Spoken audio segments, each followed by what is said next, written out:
Break के बाद आपका स्वागत है और अब बात करते हैं बीएसपी सुप्रीमो मायावती की। एनडीए और इंडिया गठबंधन की सीधी लड़ाई के बीच मायावती खासी चर्चा में है। मैंने आपको कुछ दिन पहले बताया था कि मायावती बहुत बड़ी रणनीति पर काम कर रही हैं। इस रणनीति की एक्सक्लूसिव खबर आज मैं आपको बता देने वाला हूं। दरअसल मायावती 2024 के चुनाव में विरोधियों को चौंकाने की तैयारी कर रही है। 15 जनवरी को मायावती अपने जन्मदिन के मौके पर मीडिया के सामने आएंगी तो बीएसपी का 2.0 वर्जन भी साथ लाएंगी।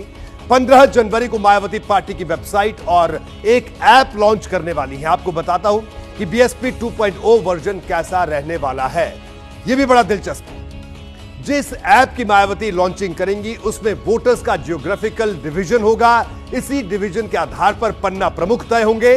इसके अलावा हर बूथ पर एक्टिव टीम मौजूद रहेगी, यानी ऐप के जरिए बूथ लेवल से टॉप लेवल की कनेक्टिविटी बेहतर होगी।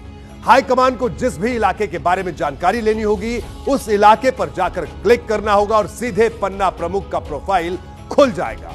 बूथ लेवल को हाईकमान तक जो भी फीडबैक पहुंचाना होगा वो सीधे इसी ऐप से पहुंच जाएगा। इसी ऐप में जन संवाद का भी एक कॉलम होगा जिसके जरिए आम जनता की पार्टी तक डायरेक्ट फीडबैक पहुंच सकता है। इसके अलावा पार्टी के महत्वपूर्ण इवेंट्स का ब्यौरा और कार्यक्रम के बारे में जानकारी भी मौजूद रहेगी। पार्टी जिन महापुरुषों के विचार से प्रभावित है उनके विचार भी इस ऐप पर देखे जा सकते हैं। आज बीएसपी के कुछ बड़े नेताओं से मेरी बातचीत हुई और कुछ बहुत ही अहम जानकारियां निकल करके सामने आई। उन्होंने साफ इनकार किया कि आज के हालातों में बीएसपी इंडिया गठबंधन का हिस्सा नहीं बनने जा रही है, लेकिन इसके बावजूद बीएसपी 2024 में कुछ ऐसा करने जा रही है कि लोग चौंक जाएंगे। और उनकी ये जो कवायद है, इसके पीछे की जो कहानी है वो है बीएसपी का 2.0 वर्जन, जिसे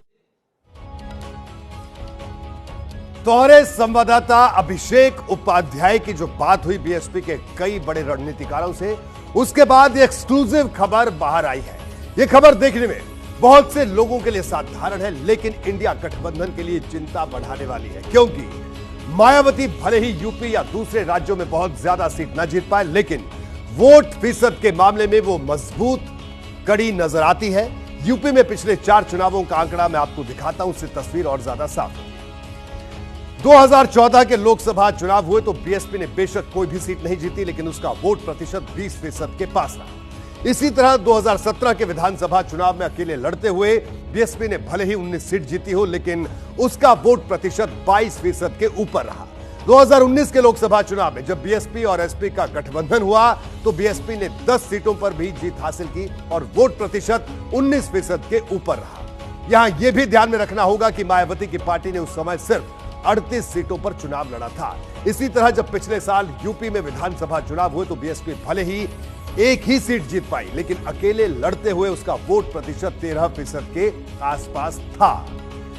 तो ये वो तमाम आंकड़े हैं जो बीएसपी के बारे में अगली तस्वीर साफ तौर पर दिखाते हैं। लेकिन इतना तय है कि 2024 के लिहाज से उत्तर प्रदेश में बीएसपी क्या करती है, इस पर एनडीए हो चाहे इंडिया हो, सबकी नजर